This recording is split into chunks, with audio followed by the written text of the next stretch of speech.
Hai, selamat datang di Bincang Biak. Edisi kali ini kita akan berbincang mengenai perencanaan dan pengembangan pembangunan daerah Kabupaten Biak Numfor, Papua. Sudah hadir bersama kita Bapak Wilson John Titahena, SPI MSI, selaku Kepala Badan Perencanaan dan Pembangunan Kabupaten Biak Numfor, Papua. Selamat datang Bapak Wilson. Ya, Terima kasih Bapak salam sudah jumpa. menyempatkan diri.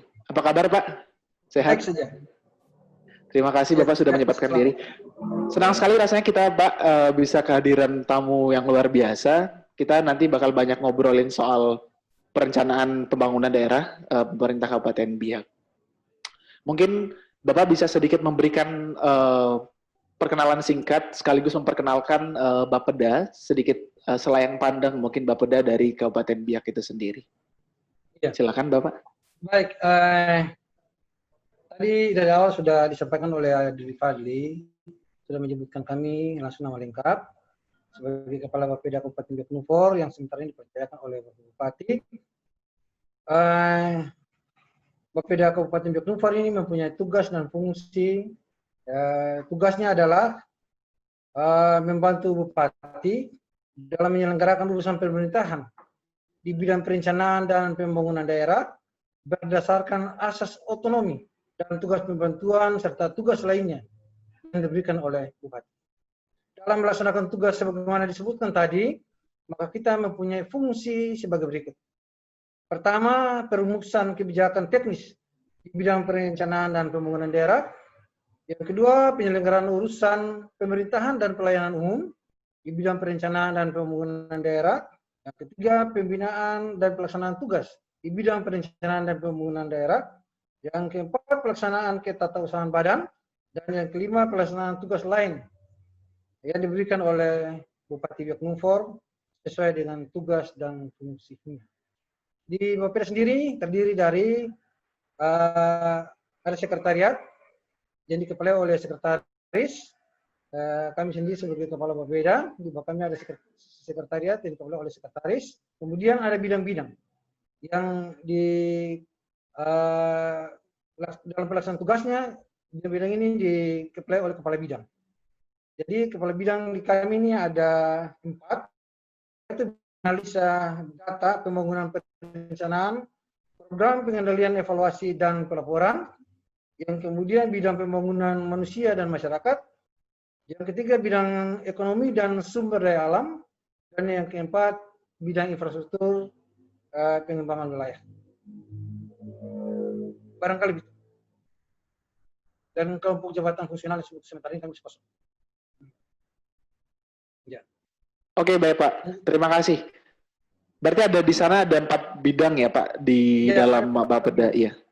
Nah, untuk bidang itu mungkin bisa diberikan sedikit Pak dari masing-masing bidang terkait dengan tugas mungkin atau mungkin layanan yang bisa diberikan. Ya. Jadi perlu saya jelaskan sebagaimana saya jelaskan tadi itu berdasarkan Peraturan Bupati nomor 118 tahun 2017 yang tadi saya sampaikan itu.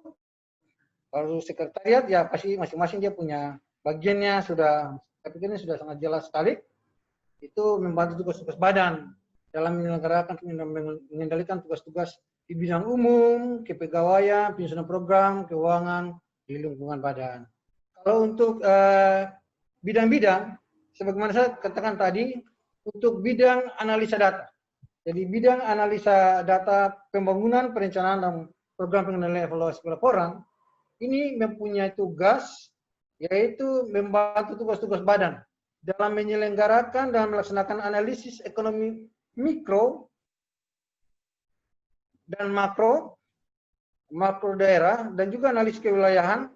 Kemudian ada penelitian dan pengembangan serta data statistik, serta monitoring evaluasi, dan pelaporan sesuai dengan ketentuan perundang-undangan. Itu untuk bisa data tadi. Berikut untuk bidang pembangunan manusia dan masyarakat, itu mempunyai tugas membantu tugas-tugas badan dalam menyelenggarakan dan mengendalikan pelaksanaan urusan kesehatan, pengendalian penduduk, dan KBE. Kemudian ada pemberdayaan perempuan dan perlindungan anak, bidang pendidikan, kemudian pemuda, olahraga, tenaga kerja, perpustakaan, kebersihan, serta urusan sosial. Kemudian ada kebudayaan, ketentraman dan ketertiban kependudukan dan catatan sipil, serta persandian sesuai dengan ketentuan perundang-undangan.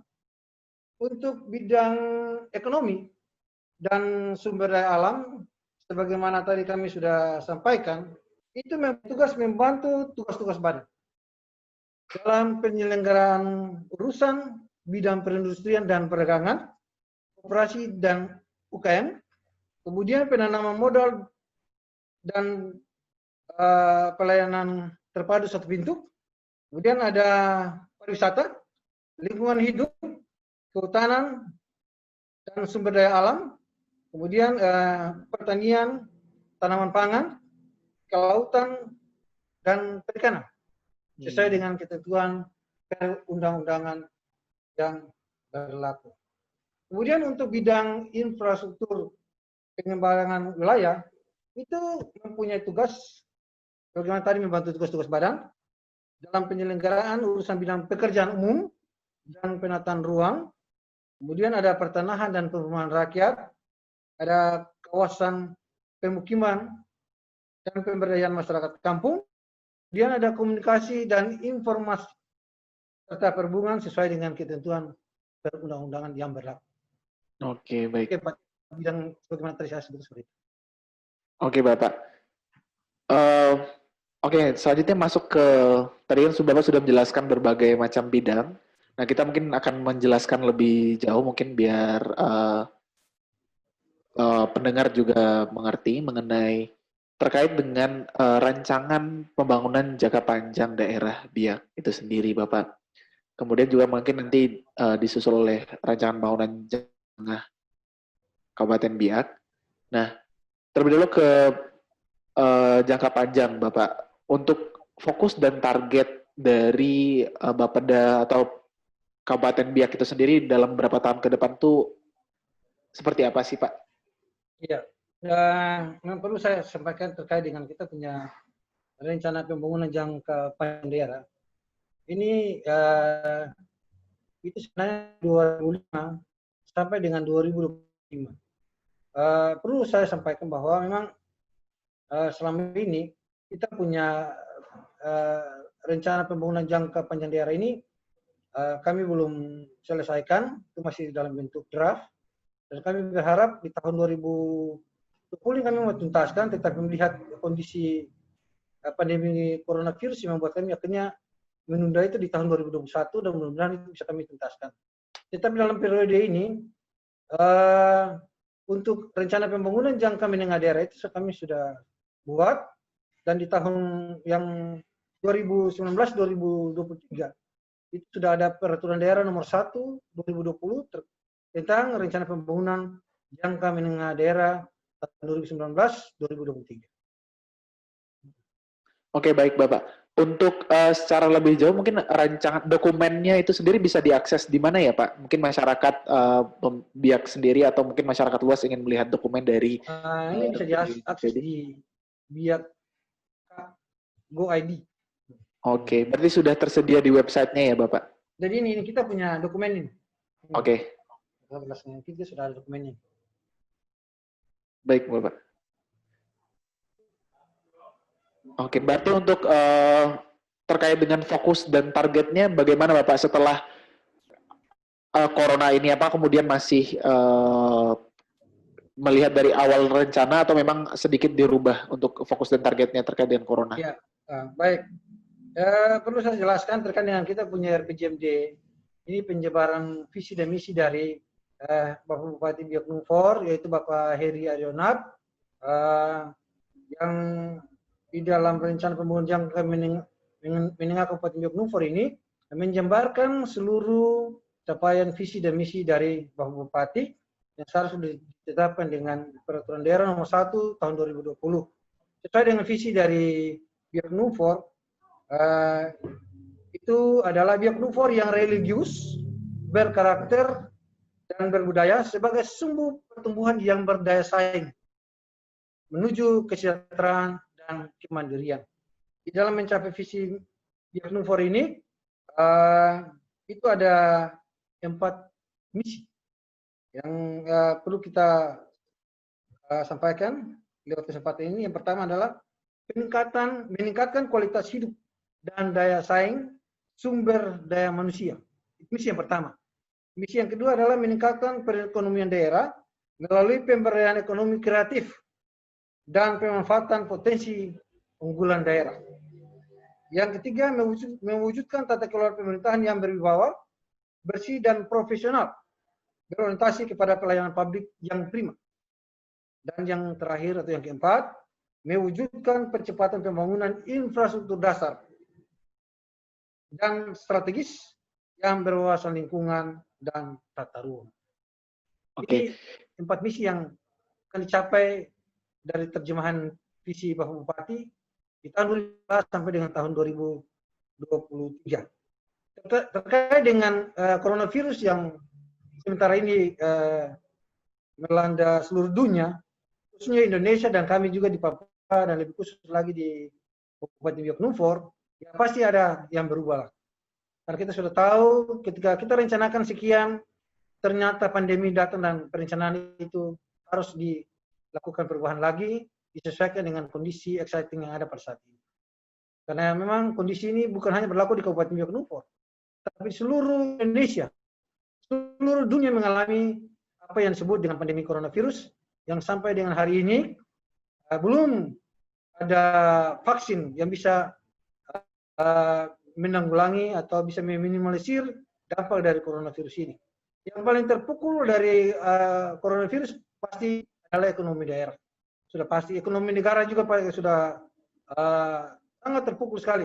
Apalagi kami di Kabupaten Biaknumfor dan juga di Papua. Dengan keterbatasan infrastruktur, mudah-mudahan di tengah pandemi ini ada sesuatu yang bisa dilakukan buat masyarakat, terutama bagaimana masyarakat itu bisa eksis. Mereka tetap bisa berjalan perekonomiannya. Dan juga kesehatannya pasti harus terjaga dengan baik, sehingga upaya-upaya yang sudah dilakukan oleh pemerintah Kabupaten Biaknumfor, baik itu lewat gugus tugas maupun juga lewat organisasi perangkat daerah, yang sudah menerjemahkan dan melaksanakan apa yang menjadi panduan, apa yang menjadi pedoman yang harus dilakukan demi menjaga Biaknumfor tetap aman, sehat, dan perekonomian itu bisa berjalan dengan baik. Barangkali begitu. Oke, terima kasih Bapak penjelasannya. Untuk selanjutnya Bapak mungkin di bagian tadi kan Bapak menyebutkan tentang visi tentang daya saing dan peningkatan ekonomi, kemudian juga terkait dengan infrastruktur. Nah, untuk sejauh ini Bapak bagaimana kemudian langkah-langkah dari rencana itu sendiri yang kemudian dalam peningkatan daya saing manusia itu, Pak? Jadi khusus untuk 8 strategi yang merupakan kebijakan pembangunan daerah yang harus dilaksanakan di tahun 2019 sampai dengan tahun 2023. Yang pertama adalah meningkatkan tata kelola pemerintahan yang baik, bersih, profesional, dan berwibawa.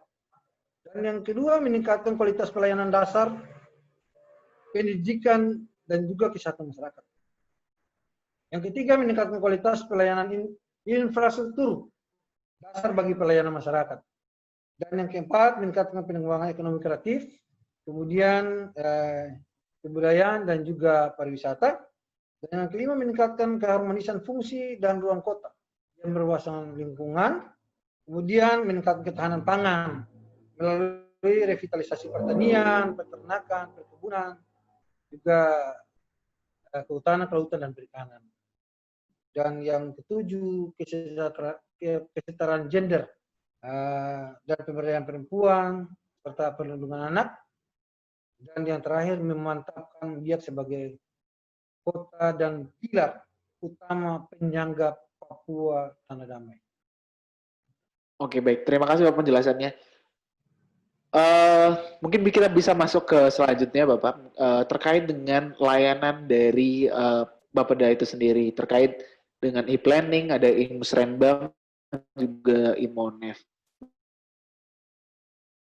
terkait dengan e-planning. Mungkin Bapak bisa menjelaskan sedikit Pak, bagaimana mekanisme dari e-planning yang ditawarkan oleh Kabupaten Biak Numfor.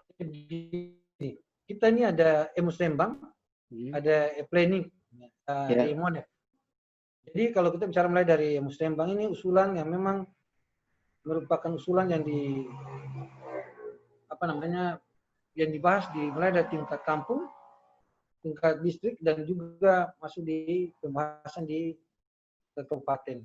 Ini merupakan usulan dari masyarakat melalui, kalau kita katakan di dalam perencanaan itu bottom up planning. Jadi sesuai dengan Undang-Undang Nomor 25 tahun 2004 tentang Sistem Perencanaan Pembangunan Nasional, maka itu harus mulai dari bawah, bottom up planning dan juga partisipasi masyarakat. Walaupun juga ada yang tahun merupakan arah kebijakan dari pemerintah pusat, provinsi, dan juga dari kabupaten sendiri yang harus dilaksanakan di distrik maupun juga kampung-kampung. Untuk Emusrembang, pembahasan sini seperti itu. Kemudian untuk planning, ini mekanisme penginputan yang merupakan hasil dari pembahasan Emusrembang tadi, itu dimasukkan semua ke planning. Sehingga penginputan ini melalui organisasi perangkat daerah. Jadi organisasi perangkat daerah itu ketika sudah dilakukan forum, mulai dari forum organisasi perangkat daerah, kita tadi hasil Emusrembang itu ada forum organisasi perangkat daerah, kemudian ada namanya musyawarah perencanaan pembangunan daerah yang dikenal dengan Emusrembang RKP. Nah itu di situ setelah ini semua prosesnya jalan, apa yang menjadi usulan tadi itu dipindahkan di e-planning tadi. Nah, e-planning. Jadi itu sudah merupakan rencana kerja menjadi rencana kerja dari organisasi perangkat daerah dari OPD. OPD ini dia mengusulkan sesuai dengan usulan yang tadi sudah merupakan kesepakatan di dalam Musrembang tersebut, yang merupakan kesepakatan dari Musrembang. Sehingga itu masuk di dalam e-planning. Tetapi sebelum terjemahkan di dalam rencana kerja Renja OPD, itu ada namanya rencana strategi organisasi perangkat daerah. Itu ada Renstra OPD. Renstra OPD disusun dengan mengacu kepada RPJMD kita 2019-2023. Dasar untuk penyusunan rencana strategis yang dilakukan oleh organisasi perangkat daerah selama 5 tahun ke depan. Dokumen yang harus dia terjemahkan di dalam rencana kerja daerah tiap-tiap tahun. Jadi Renja OPD itu tiap-tiap tahun. Itu diinput di dalam mekanisme planning. Kemudian di dalam mekanisme planning ini juga ada namanya usulan yang dibahas yang merupakan disampaikan lewat kementerian atau lembaga. Itu lewat aplikasi namanya aplikasi Krishna. Jadi itu khusus untuk pendanaan yang merupakan usulan yang dinilai dari dana alokasi khusus. Kemudian juga ada yang namanya usulan lewat planning tadi masuk yang disebut dengan usulan yang didanai dari sumber dana otonomi khusus Papua. Itu masuk di situ. Itu merupakan bagian 80% yang diberikan dari provinsi kepada kabupaten kota. Barangkali begitu. Oke. Untuk Musrembang itu sendiri Pak, apa terkait juga dengan e-planning dan e-monef, itu semenjak kapan sih Pak Biak memberikan layanan elektronik ini itu? Jadi ini sesuai dengan yang proses-proses yang tadi kita jelaskan ini, yang memang diwajibkan di dalam Permendagri 86, tadi mulai dari penyusunan LPJMD sampai menjadi rencana kerja pemerintah daerah, itu Permendagri 86 tahun 2017. Kemudian sebelum-sebelumnya itu ada namanya peraturan pemerintah nomor 8 tahun 2008. Itu tentang pedoman penyusunan evaluasi perencanaan pembangunan daerah yang memang harus kita lakukan, yang kemudian diterjemahkan dengan sebelumnya itu sebelum berlakunya Permendagri 86 ada Permendagri 54 tahun 2010 yang sekarang sudah digantikan dengan Permendagri 86 tahun 2017 terkait dengan tadi pedoman penyusunan rencana pembangunan jangka panjang, jangka menengah, dan rencana kerja pemerintah daerah. Seperti itu. Untuk berarti sekarang situasinya bahwa e-planning, e-musrenbang itu sudah berjalan berapa lama, Bapak? Kalau efektifnya, Ya, secara efektifnya itu kami lakukan mulai tahun 2018. 2018. Itu sudah efektif kami lakukan karena kami perlu penyesuaian terhadap nomenklatur yang sudah di garis bawahi di dalam Permendagri 13 2006 menjadi pedoman penyusunan pengelolaan keuangan daerah dan juga tiap tahun itu ada dikeluarkan peraturan Menteri Dalam Negeri terkait dengan penyusunan rencana kerja pemerintah daerah, itu ada setiap tahun dikeluarkan. Nah, makanya baru tahun efektifnya itu tahun 2018 dan dengan adanya juga Permendagri yang terbaru itu Permendagri 90 tahun 2019, maka itu juga mengharuskan kami juga penyesuaian nomenklatur terhadap item-item kode rekening pembelanjaan yang ada di dalam Permendagri tersebut. Dan ini memang pekerjaan yang masih panjang yang harus kita benahi. Tetapi bagaimana? Ya gimana, Bapak? Dari apa yang tadi disampaikan, jadi ketika kita masuk dalam e-planning, itu masing-masing organisasi perangkat daerah, itu mereka punya namanya operator yang tugasnya itu melakukan pengumputan usulan rencana kerja, baik itu lewat organisasi perangkat daerah, maupun juga ada bagian-bagian di sekretariat daerah, juga lewat distrik-distrik. Nah, bahkan ke sekolah-sekolah yang menjadi kewenangan pemerintah daerah itu mulai dari SD, SMP, seperti itu. Untuk e-musrenbang, Pak, sejauh ini mungkin kan layanan elektronik ini kan tahun 2018 mungkin baru berjalan efektif ya, Pak? Iya. Kemudian kendala apa sih Pak yang ditemui di lapangan, terutama dengan mungkin beberapa kondisi yang mungkin masyarakat mungkin sedikit kurang mengerti atau mungkin butuh penyesuaian lebih lanjut? Jadi khusus untuk anak kita efektifnya 2018, perlu kami sampaikan bahwa di Kabupaten Biak Numfor ini memang pada umumnya semua sudah bisa dijangkau dengan menggunakan layanan internet, tetapi tidak semua itu bisa dijangkau dengan layanan internet tersebut. Karena beberapa daerah memang masih blind spot, namanya istilahnya blind spot, sehingga mereka kesulitan di dalam penginputan sehingga harus ke kota dulu atau dengan ke distrik yang terdekat yang bisa akses internet yang lebih mudah. Sebagai contoh tadi waktu saya di atas, kita mau connect dengan adik di situ, adik Fadil di situ kan susah. Ternyata karena kita ada error sedikit di atas.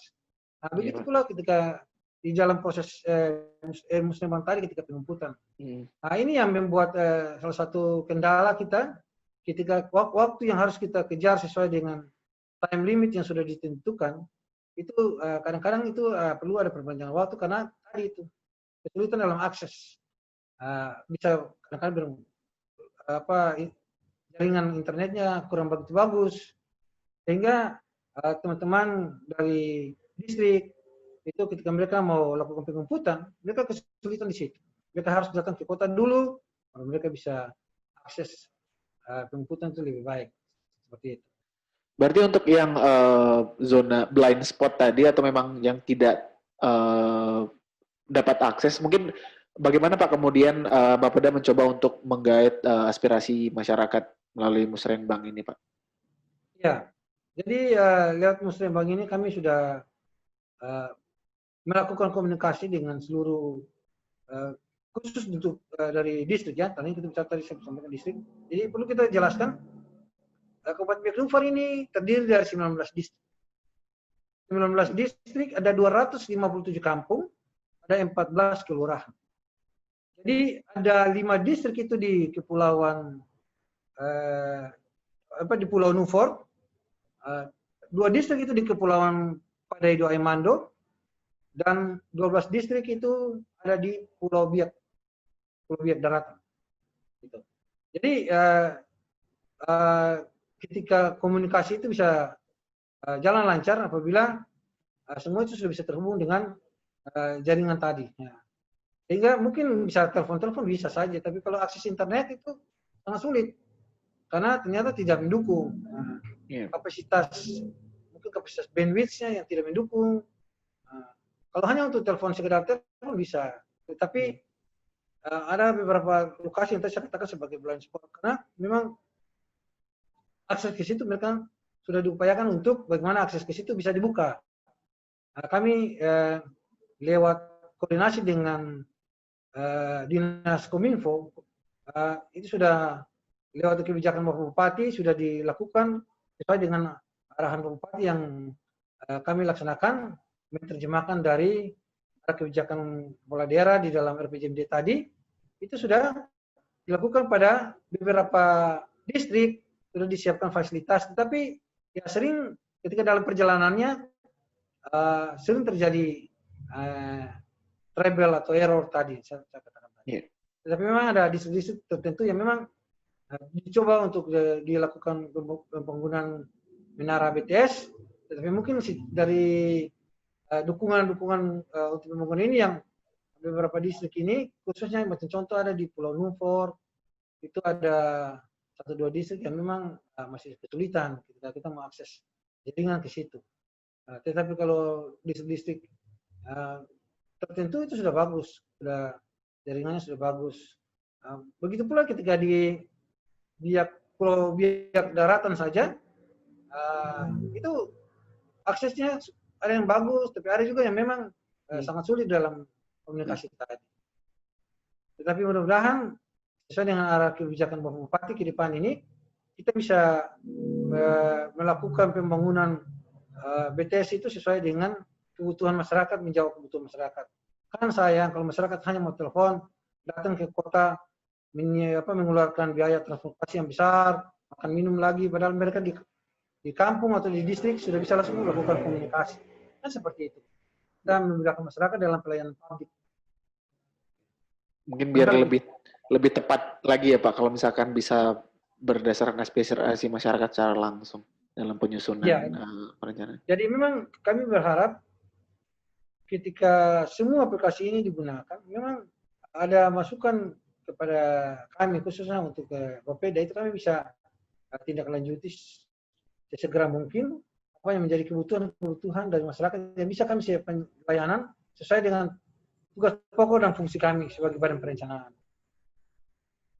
Oke Bapak, untuk 19 distrik itu sendiri ya Pak, ada 19 ya Pak ya, kalau saya tidak salah dengar.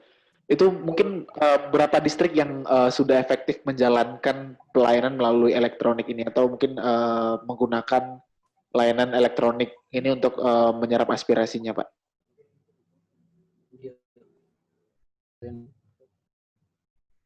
Ya begini, kalau untuk sesuai dengan arah tadi disampaikan itu, kalau untuk penjemputan itu lebih banyak mereka distrik datang ke kota. Karena tadi kalau untuk segera telepon bisa, itu komunikasinya bagus, tetapi untuk akses jaringan internet ini yang kadang-kadang itu trouble, karena mungkin saya katakan mungkin bandwidth-nya yang tidak mencukupi, ya itu akibatnya ketika mereka melakukan penjemputan mereka harus datang ke kota.